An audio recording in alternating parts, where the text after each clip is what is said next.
Señor, gracias por tu bondad, porque el día de hoy nos permites, en tu misericordia, terminar de estudiar esta carta. Señor, que todo lo que hemos oído y lo que hemos leído de ti, aquellas cosas que tú nos has dicho de manera personal, no caigan a tierra, sino que en verdad podamos ponerlas por obra y que sean en nuestra vida algo que nos caracteriza y que te glorifica. Háblanos el día de hoy también, Señor, de acuerdo a tu propósito, en el nombre de Jesús. Amén. Ya hemos dicho que en el capítulo 1 de Colosenses, Pablo nos habla acerca de la verdad de Cristo y quién es Él y todo lo que debemos entender acerca de Jesús. En el capítulo 2 contrasta esta gran verdad con la verdad acerca de las religiones, los esfuerzos religiosos y los rituales y todo esto. En el capítulo 3 comienza Pablo a decirnos cuál es la verdad del cristiano, cómo debe ser el cristiano. Y nos dice que tenemos que buscar las cosas de arriba, no las de la tierra, no estar mirando lo que está abajo, vestirnos como escogidos de Dios, etcétera, etcétera, etcétera.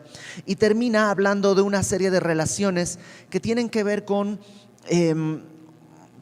sujeción, sumisión o subordinación. Y habla del matrimonio entre esposos, habla de padres e hijos y habla de la relación obrero-patronal. Y ya lo vimos eso a detalle y cómo el cristiano puede verse en cada uno de esos roles. Y la semana pasada vimos en el capítulo 4 como lo importante de perseverar en la oración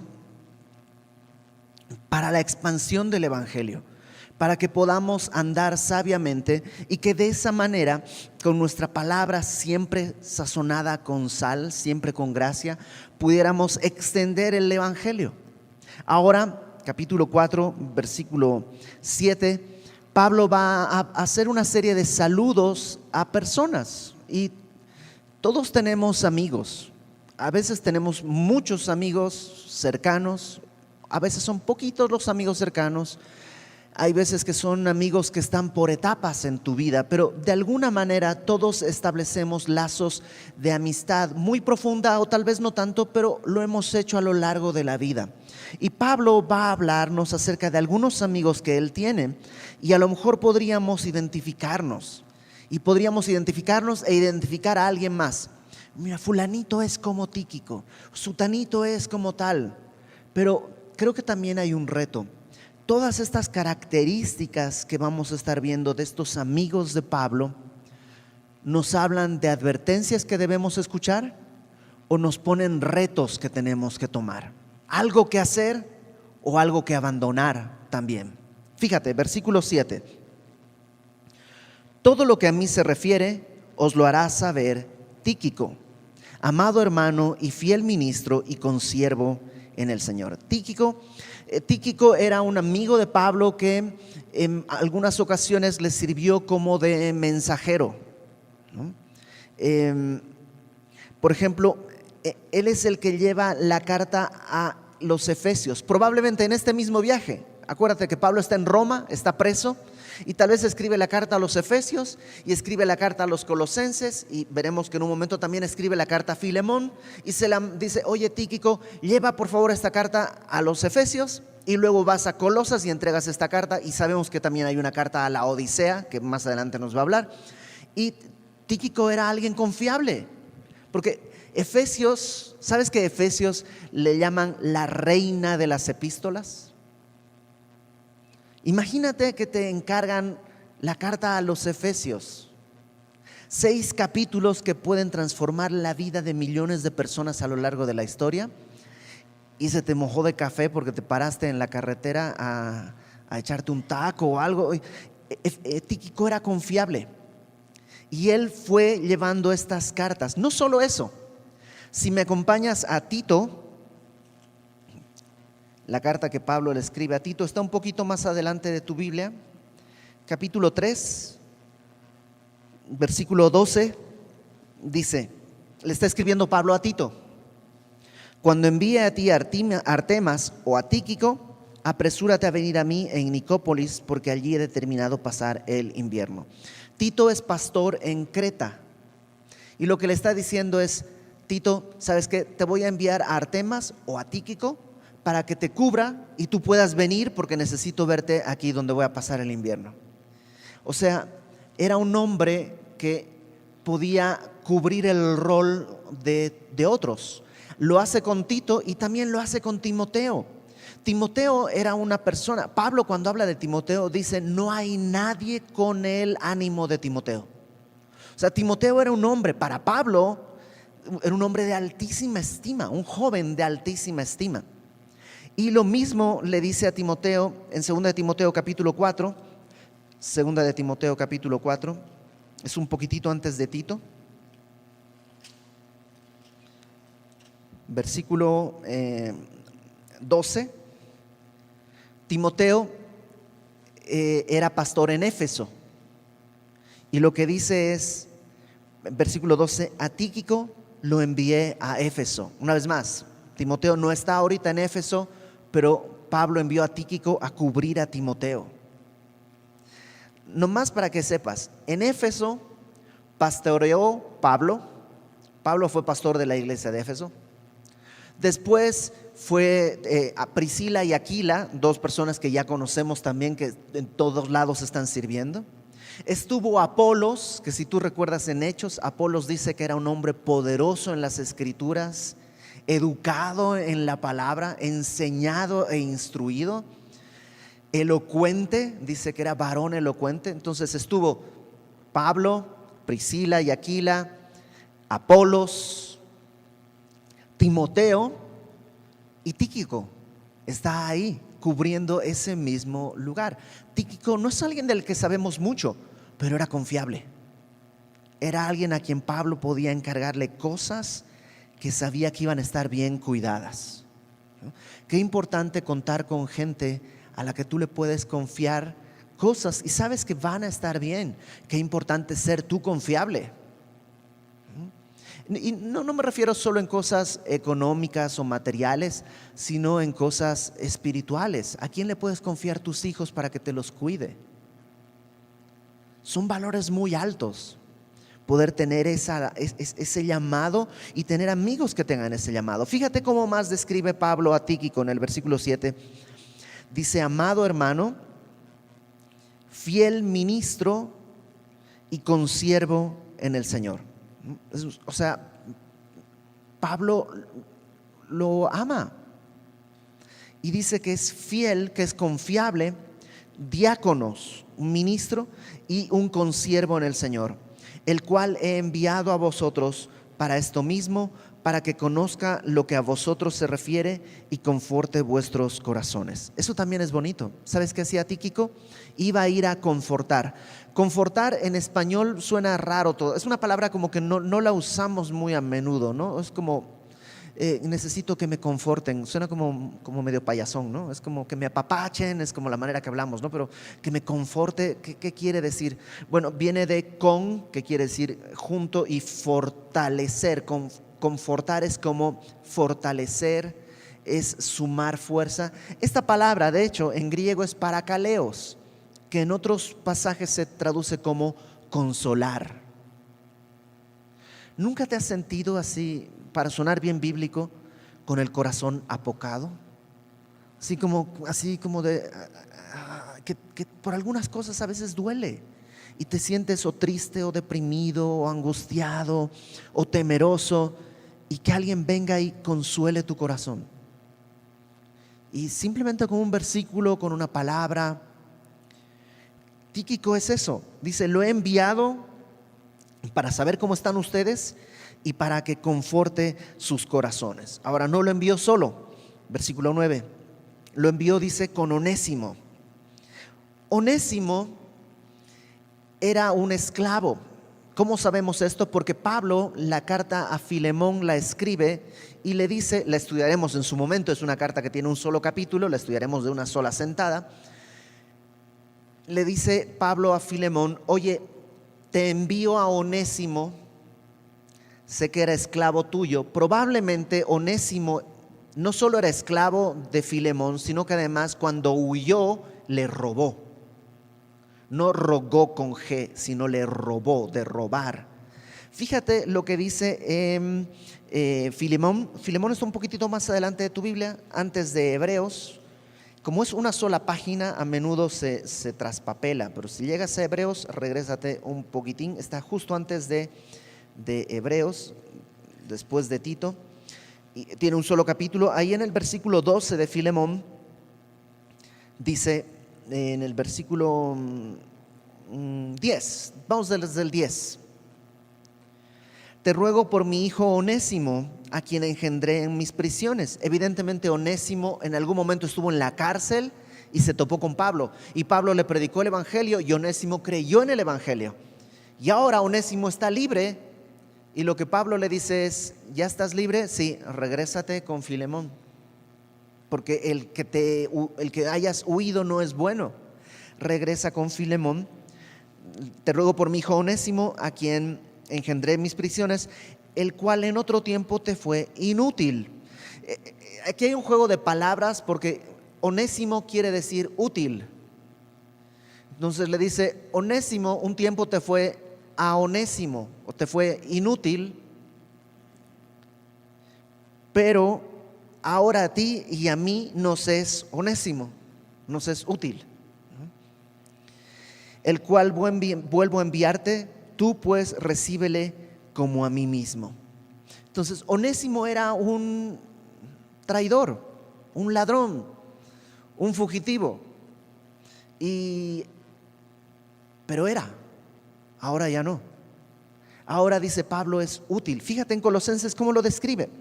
Onésimo, amado y fiel hermano. Yo tengo un amigo en Ciudad de México, es un señor que amamos muchísimo, no solo por cómo cocina, sino aunque no cocinara lo amamos muchísimo, pero hace unas tortas que no te quieres morir. Nomás para que te des una idea, antes de conocer al Señor, en su barrio le decían el diablo, ¿ok? Alguna vez estábamos conversando en alguna reunión y hablábamos de cómo se come. Y yo les platicaba que pues uno de los primeros shocks que yo tuve al llegar a México fue la comida y cómo pues vas a comer y te sirven en una comida corrida, te sirven tu plato de no sé, un consomé de pollo y luego te sirven un plato de arroz y luego una pieza de pollo y así todo por separado, pero en mi tierra todo se come junto, así en un solo plato, todo amontonado, así rico. Entonces estábamos hablando de cómo se come aquí, otro decía cómo se come en Monterrey, no sé qué, cómo te sirven. Y él, mi amigo nada más, dice, pues mira, en la cárcel te sirven así, te ponen tu plato y pla, pla, pla, ¿no? Ese es el diablo. Ahora, este hombre es un hombre verdaderamente confiable.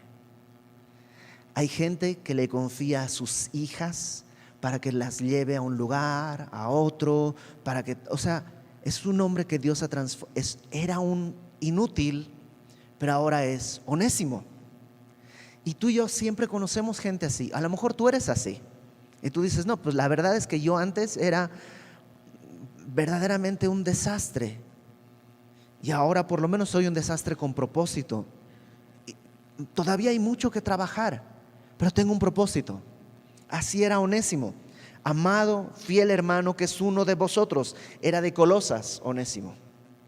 Pero seguramente por haber huido de alguna manera está en Roma y ahora Pablo lo envía. Y probablemente es en este mismo viaje que Onésimo está llevando la carta a los colosenses junto con Tíquico, pero también está llevando la carta a Filemón. Entonces va a llegar con Filemón y abre Filemón, sí, Onésimo, ¿qué haces aquí? Pues vengo con una carta de Pablo y vengo a ponerme a tu servicio. Y qué valiente para ir y enfrentar su pecado. Pero ahí está, es un hombre transformado. Todo lo que pasa, dice acá, os lo harán saber, porque sabe Pablo que los colosenses están preocupados por él. Entonces les va a contar todo lo que ha estado sucediendo, su situación en la prisión. Probablemente les dirá, no está en un calabozo, está en una casa, está rentada, no hay acusación todavía, no se sabe de qué lo están acusando, porque la carta que habían redactado para poder acusarle, pues se hundió en Malta cuando el barco estaba llevándolo a Roma. El barco se hundió, entonces no hay acusación, está medio en el limbo su caso, probablemente va a salir, pero los colosenses no saben nada. Entonces tanto Onésimo como Tíquico están yendo a informarles eso, y dice a consolar sus corazones. Ahora, Pablo en el versículo 10 va a hablar de algunos que no está enviando, que se quedan con él, y que se quedan con él por alguna razón. Fíjate, versículo 10. Aristarco, mi compañero de prisiones, os saluda. Aristarco, lo que dice compañero de prisiones, probablemente también está en la cárcel Aristarco. Pero no es la primera vez. En Éfeso, cuando Pablo estaba en el tercer viaje misionero, Pablo está ahí en Éfeso y empieza a predicar, y ha predicado ya por un par de años, de tal manera que ha habido un avivamiento en todo Éfeso y en las regiones alrededor, y ha sido tan grande el avivamiento que ha afectado la economía. Había un hombre llamado Demetrio, del sindicato de artesanos, que hacía templecillos de Diana para vender.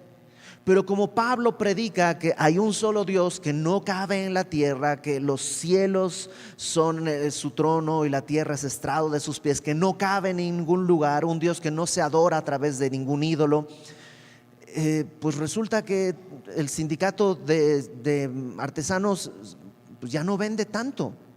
Entonces Demetrio organiza una reunión para protestar y tratar de sacar a Pablo de la zona, porque es peligroso para su economía. Y arma una turba de gente que van y buscan a Pablo, pero no lo encuentran. Todo esto está en Hechos capítulo 19, me parece. Y agarra una turba, lo agarran, no encuentran a Pablo. ¿Y a quién crees que se llevan? A Aristarco. Aristarco fue al lugar donde estaban puestos un teatro. Gayo y Aristarco ahí los llevan, y se arma un relajo, empiezan a gritar grande es Diana de los Efesios por 2 horas, y unos años después Aristarco sigue con Pablo y sigue en la cárcel. Es como que a veces tenemos amigos que solo porque nos convienen, pero Aristarco, ¿qué le convenía estar cerca de Pablo? Nada en la carne, pero sí podía ser parte de la obra de Dios estando cerca de Pablo. No sabemos de Aristarco si predicaba, si no predicaba, si predicaba bien o mal. No sabemos nada de eso. Pero cuando Pablo, que era quien predicaba, lo necesitaba, ahí estaba. Y a veces necesitamos gente que esté ahí para nosotros, y a veces nosotros somos alguien que puede estar ahí para el otro. Versículo 10 dice, también estaba Marcos, ¿no? Lo saluda mi compañero de prisiones Aristarco, lo saluda, y Marcos, el sobrino de Bernabé, acerca del cual habéis recibido mandamientos, si fuera vosotros, recibidle. Marcos también es un personaje, porque Marcos era un jovencito, es hijo de una viuda, probablemente una viuda adinerada. En la casa de esta señora, de la mamá de Marcos, se reunían los apóstoles a orar. Tenían probablemente una casa grande, y entonces ahí se reunían a orar. Y es en casa de Marcos, en la casa de la mamá de Marcos, donde, si tú te acuerdas, Pedro sale de la cárcel y llega y toca la puerta, y no le abren, porque Dorcas, de tan feliz de que está Pedro allá afuera, se olvida abrir la puerta y lo deja ahí encerrado afuera de la cárcel, ¿no? Ahí era la casa de Marcos. Y Marcos, después de todo esto, decide irse con Bernabé, que es su sobrino. Algunas traducciones dicen su primo, no importa, pero era menor que Bernabé y estaba sujeto a Bernabé. Y Marcos está en el primer viaje misionero de Pablo. El primer viaje misionero lo hacen Pablo, Bernabé y Marcos. Pero pasa algo. Después de pasar por la isla de Chipre, Marcos se regresa a su casa. No se nos dice por qué, no se nos dice si fue porque en ese proceso hay un cambio de liderazgo. Ya no es Bernabé el que manda, sino Pablo el que dirige el viaje, y tal vez a Marcos no le late. No se sabe si era muy jovencito y le dio miedo. No se sabe si quería regresarse con su novia o algo así. No se sabe por qué, pero Marcos decide dejar el viaje y regresarse a Jerusalén. Y a Pablo eso no le gusta nada, nada, nada, nada. Tan no le gusta que terminando el primer viaje misionero viene el concilio de Jerusalén y Pablo dice, vamos al segundo viaje. Bernabé le dice, pues déjame, le mando un mensaje a Marcos para que vaya. Y Pablo le dice, no, Marcos no va, ese muchachito no va con nosotros. Y Bernabé le dice, claro que sí. Bernabé era de un corazón muy tierno, él daba otra oportunidad y otra oportunidad. No, Bernabé, dice Bernabé, Marcos tiene que ir, claro que tiene que ir. Y Pablo le dice, en el pastel. Y es tan fuerte el conflicto que se divide en Pablo y Bernabé. Pablo agarra a Silas para viajar y Bernabé se va con Marcos. Un conflicto muy grande, dice la Biblia, que hubo ahí. Pero qué bonito que al correr de los años, evidentemente Pablo se da cuenta que Marcos tenía un potencial. Tal vez era muy joven. Y qué padre ver que Marcos sí la regó, pero encontró una nueva oportunidad. Después de eso está sirviendo con Pablo y Pablo les dice, oigan, colosenses, les voy a enviar a Marcos. Recíbanlo según lo que les he dicho. De hecho, al final de su vida, en 2 de Timoteo capítulo 4, cuando Pablo está en la cárcel, pero ahora en un calabozo, ya a punto de morir, lo que les dice a Timoteo es, Timoteo, tráete a Marcos, me es útil para el evangelio. Marcos después estuvo sirviendo con Pedro, el apóstol Pedro, y lo que hace Marcos es escribir lo que Pedro predicaba. Y nosotros lo tenemos en el Evangelio de Marcos. El Evangelio de Marcos es el testimonio de Pedro que Marcos escribe. Una vez más, Marcos es un chavo que la regó. ¿Alguno de ustedes la ha regado grueso en el ministerio? Sirviendo a Dios, hablándole mal a alguien, gritándole a alguien, o sea, ¿ha pasado algo así? Y Dios no te desecha. Dios no te desecha. Versículo 11. Y Jesús, llamado justo, o sea, Marcos y Jesús, llamado justo, que son los únicos de la circuncisión que me ayudan en el reino de Dios, y han sido para mí un consuelo. Este Jesús, al que le llamaban justo, lo único que sabemos es que era judío, pero era un judío que sabía que su raza no era no lo ponía en una ventaja sobre nadie. Él sabía que era un pecador como cualquiera y que necesitaba de la gracia de Dios. Por eso dice, es de la circuncisión, pero no era como de los que están tan orgullosos de ser judíos que quieren que todos sean judíos y piensan que cumpliendo rituales judíos van a llegar a algo. Este Jesús simplemente dice, era de la circuncisión, pero para mí ha sido un consuelo. Versículo 12. Os saluda Epafras. Epafras es uno de mis personajes favoritos en la Biblia, ¿no? ¿Quién es Epafras? Dice, es uno de vosotros. Era colosense también, pero estaba en Roma. Les manda saludos Epafras, el cual es uno de vosotros, siervo de Cristo. Qué bonito, o sea, ¿cómo es fulanito? ¿Cómo lo describes? Siervo de Cristo. ¿No? ¿Te imaginas que eso, o sea, que eso sea tan llamativo, que es más llamativo que panzón, calvo o flaco o lo que sea? O sea, tu condición de siervo de Cristo es más llamativa que tu condición física o cualquier otro tipo de cosas.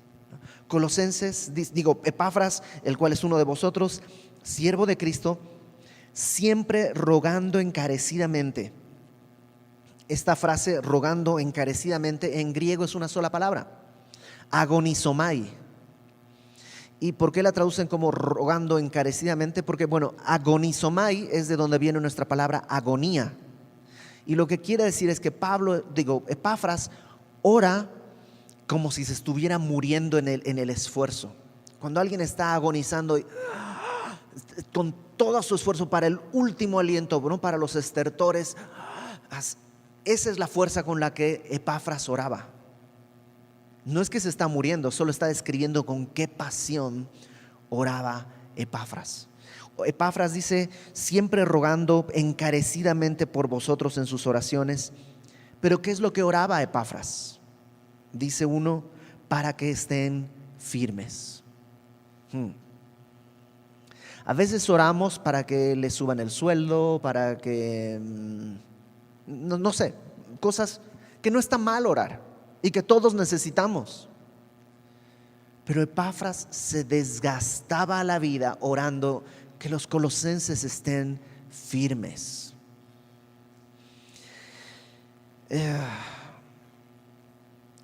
Estos últimos años, bueno, no sé si siempre es así, solo he tomado conciencia, pero estos últimos años he visto a tantas personas que yo veía caminando en el Evangelio tomar un camino que no es el Evangelio. Porque hay tantas seducciones, hay tantas cosas alrededor que nos seducen, desde teorías raras como, no sé, los reptilianos y la tierra plana, hasta cosas tan comunes el día de hoy, ¿no? Gente que, no, la Biblia dice que las vacunas no, y que las vacunas sí. La Biblia no habla de las vacunas. El vacunado y el invacunado son pecadores que necesitan arrepentimiento. Eso es lo que dice la Biblia.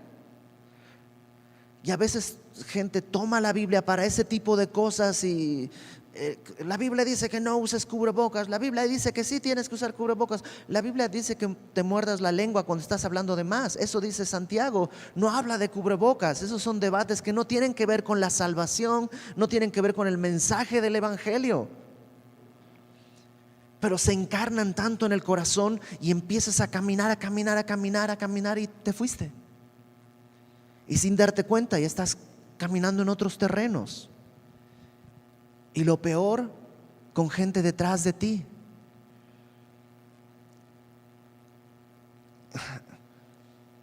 Qué importante que alguien ore por nosotros porque estemos firmes en el Evangelio. ¿A poco cuando creíste en el Evangelio tenías debates acerca de si vas a ser, no sé si hacerme cristiano reformado o cristiano ultra reformado o reformado moderado? O sea, ¿tenías esos debates? O sea, yo me acuerdo cuando, ya lo he contado antes, el pastor Héctor se paró en el púlpito, empezó a predicar y dijo, ¿alguna vez has blasfemado? Y yo pensé que me estaba mirando a mí porque yo sufría porque había blasfemado mucho. Y yo pensé, sí. Y me dijo, ok, no lo recuerdes, Dios te ha perdonado. Y yo recuerdo el entender semana tras semana. Yo pensaba que mi problema era que había blasfemado. Después, semana a semana, me fui dando cuenta de mi orgullo, de mi vanidad, de mi soberbia, o sea, un montón de cosas peores. No estaba cuestionándome cosas sin sentido. Pero ahora a menudo me encuentro perdiendo el tiempo en cosas absurdas. Qué importante orar y que alguien ore porque estemos firmes en el Evangelio, en la verdad de Dios. Lo segundo que Epafras oraba, dice, para que estéis firmes. Número 2 dice, perfectos. Perfecto en griego es la palabra teleios, que habla de llegar a una meta. Es completo, también se traduce como maduro. ¿Por qué maduro? Porque una fruta que ha madurado ya está en la meta. Eso quiere decir teleios, es como que estés maduro, que estés, que alcances. Suena raro lo que voy a decir, ¿okay? No es lo que quiero decir, pero no encuentro otras palabras. Que alcances tu potencial, ¿no? Suena muy de coach, de estos ¿no? Pero la Biblia quiere que alcances tu potencial, que madures. ¿Y cómo puedes madurar? La Biblia dice que maduramos al tener nuestros sentidos ejercitados en el discernimiento del bien y del mal. Hebreos capítulo 5. Entonces Pablo dice, Epafras está orando porque sean maduros. ¿No oramos eso por nuestros hijos? Que el día que salgan de nuestra casa, el día que ya no tengamos autoridad sobre ellos para definir quiénes son sus amigos y quiénes no, y no oramos que tengan la madurez de discernir, esto no me conviene y esto sí. Bueno, el Padre a través de Epafras lo que nos dice es, quiero que madures. Quiero que madures. Y también oraba, dice, que sean completos. La palabra completo en griego es pleró, y no encuentro otra palabra más elegante que retacado. No recatado, que eso es como muy, ¿no?, modosito, sino retacado. O sea que ya no le cabe más. Eso es completo. Prosperísimo, sí, pero dice completos en todo lo que Dios quiere. Que si Dios quiere que seas amoroso, estés retacado de amor. Que si Dios quiere que seas misericordioso, estés retacado de misericordia. Epafras oraba esto y oraba, dice, casi hasta la agonía, porque vivan así. Y hay gente que vive así orando. No recuerdo si era Spurgeon o alguno de estos grandes hombres de fe que decían: ¿quieres humillar a un cristiano? Pregúntale por su vida de oración. Y lamentablemente sí, porque es una de las cosas más difíciles, más fáciles de hacer. ¿Qué te cuesta orar?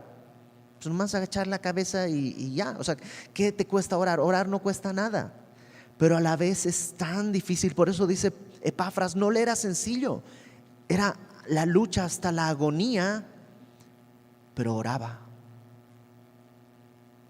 Mira qué tan importante era.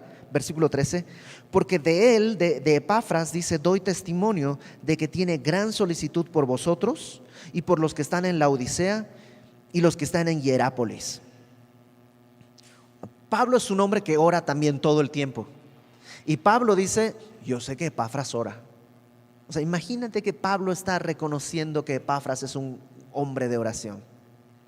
Por los colosenses, por los de la Odisea, que es una ciudad que está vecina, y por Hierápolis, que también está vecina.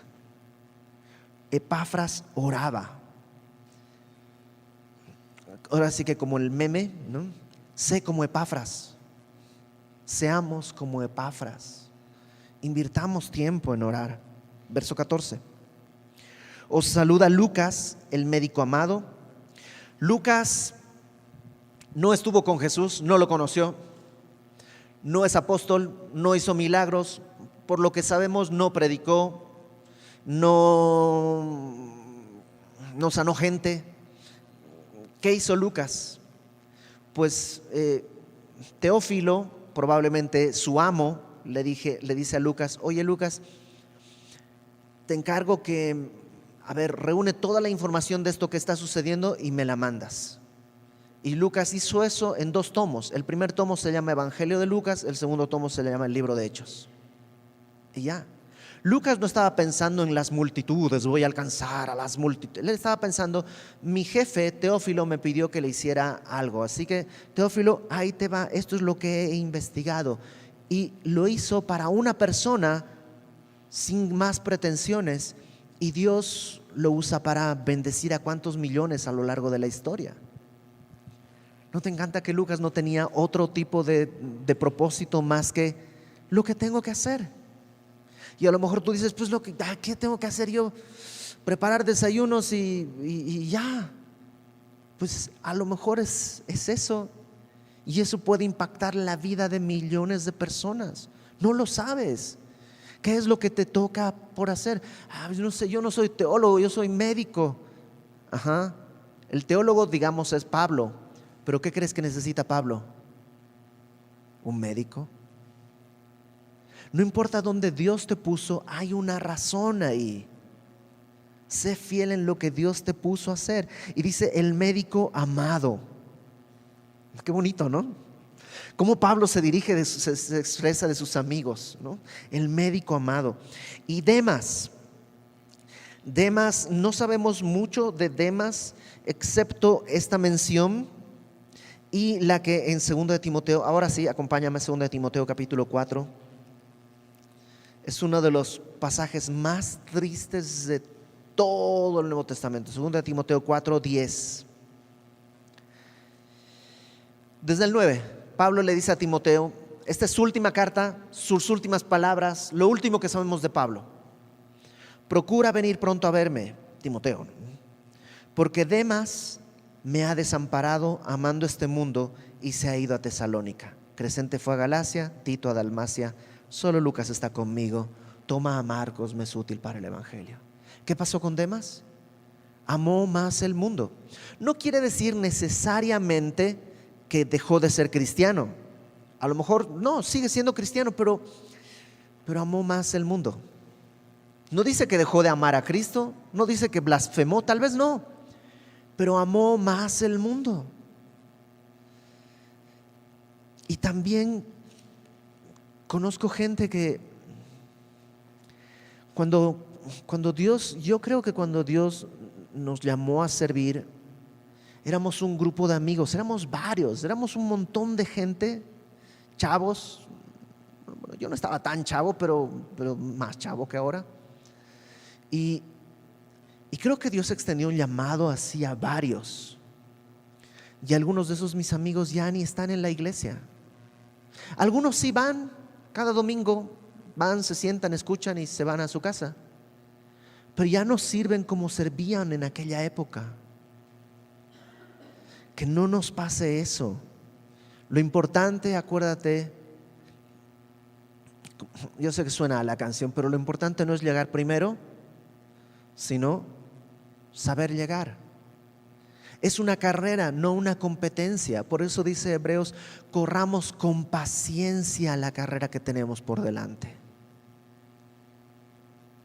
¿Hay días que es difícil caminar? Sí.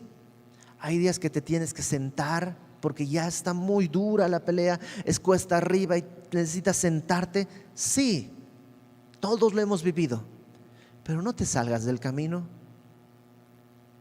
¿A quién más iremos? Solo Él tiene palabras de vida eterna. ¿Hay días que es difícil? Sí. Y ahí está un Tíquico que te puede confortar, un Onésimo que te está marcando el ejemplo. Yo también me senté, yo no me senté, yo me salí del camino, pero aquí estoy por gracia de Dios. Verso 15.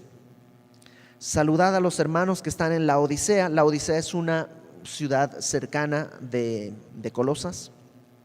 Salúdenlos. Y a Ninfas y a la iglesia que está en su casa. Parece que Ninfas era el dueño de la casa donde se reunía la iglesia.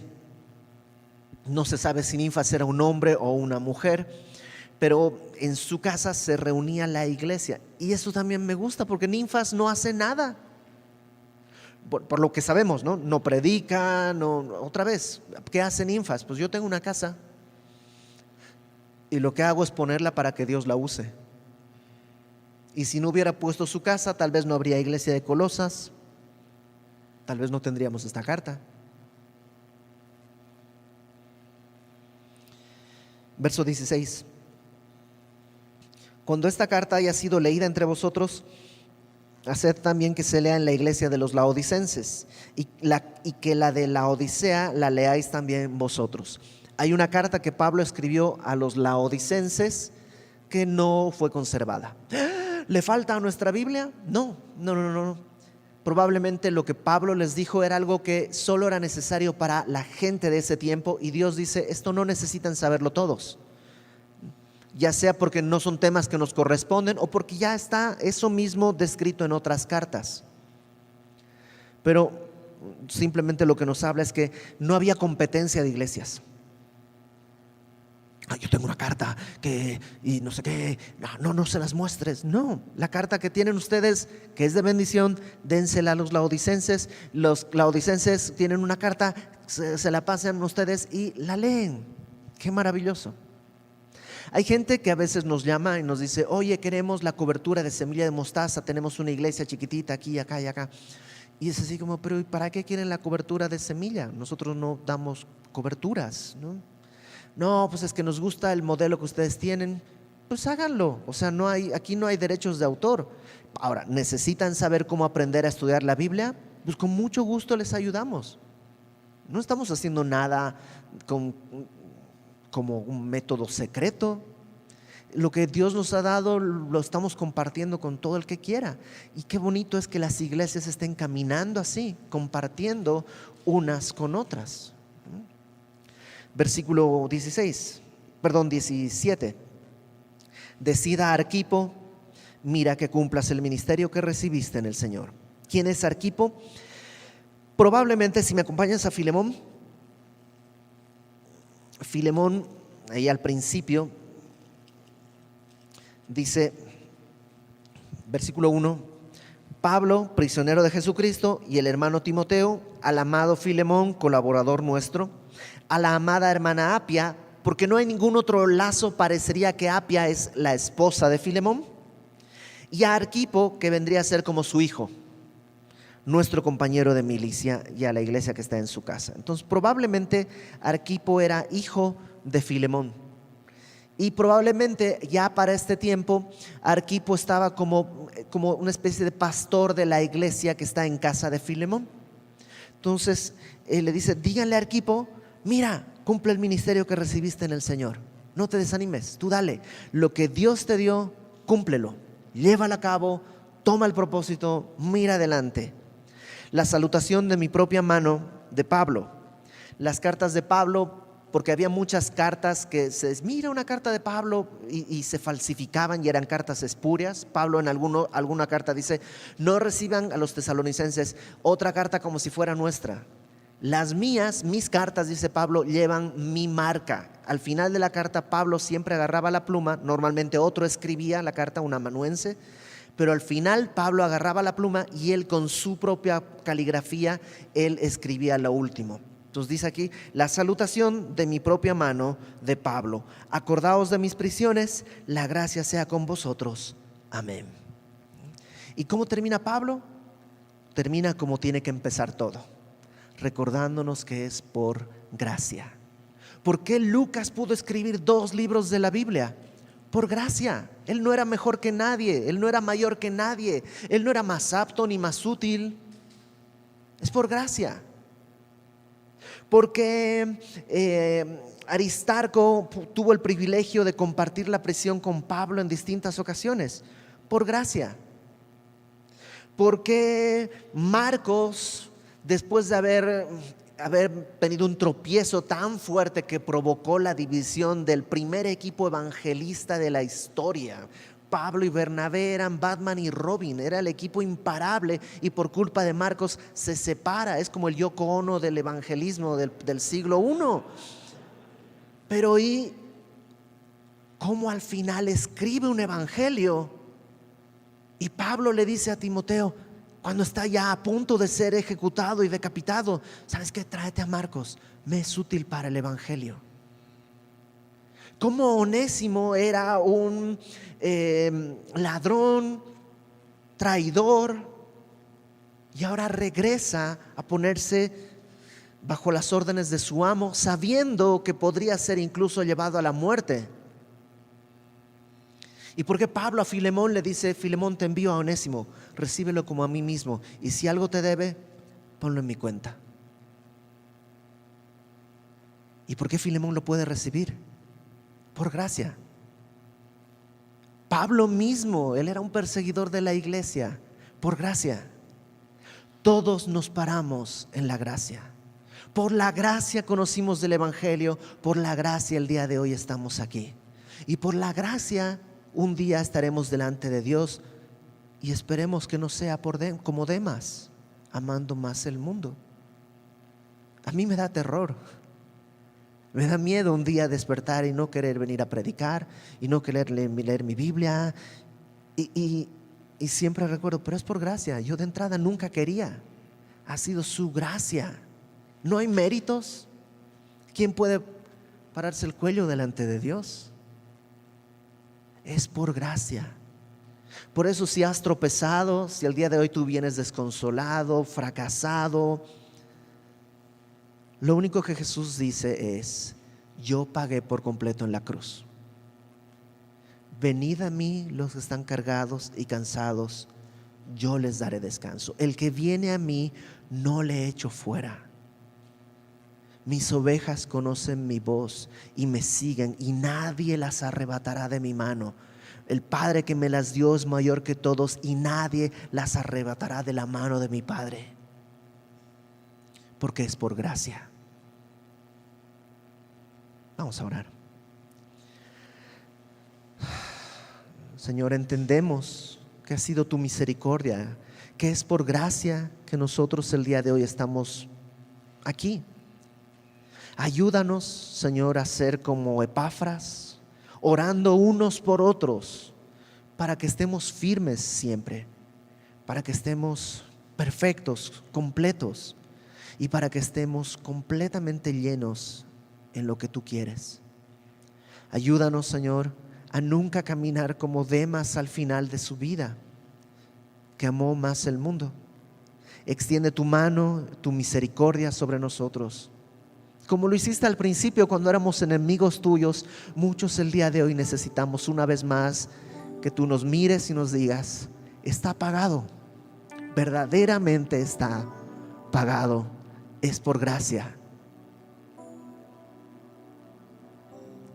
Señor, que ninguno de nosotros el día de hoy se vaya a casa sabiendo que, como sintiéndose fracasado, que tú nos levantes, que no nos sintamos triunfadores en nuestras fuerzas, pero que estemos seguros de que en ti somos más que vencedores por medio de tu amor, y que nada puede separarnos del amor que tenemos en Cristo Jesús, nuestro Señor.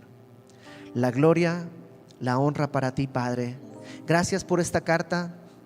Que todo lo que hemos aprendido, Señor, todo lo que hemos oído, se haga vivo en nuestra propia vida y tú seas así glorificado.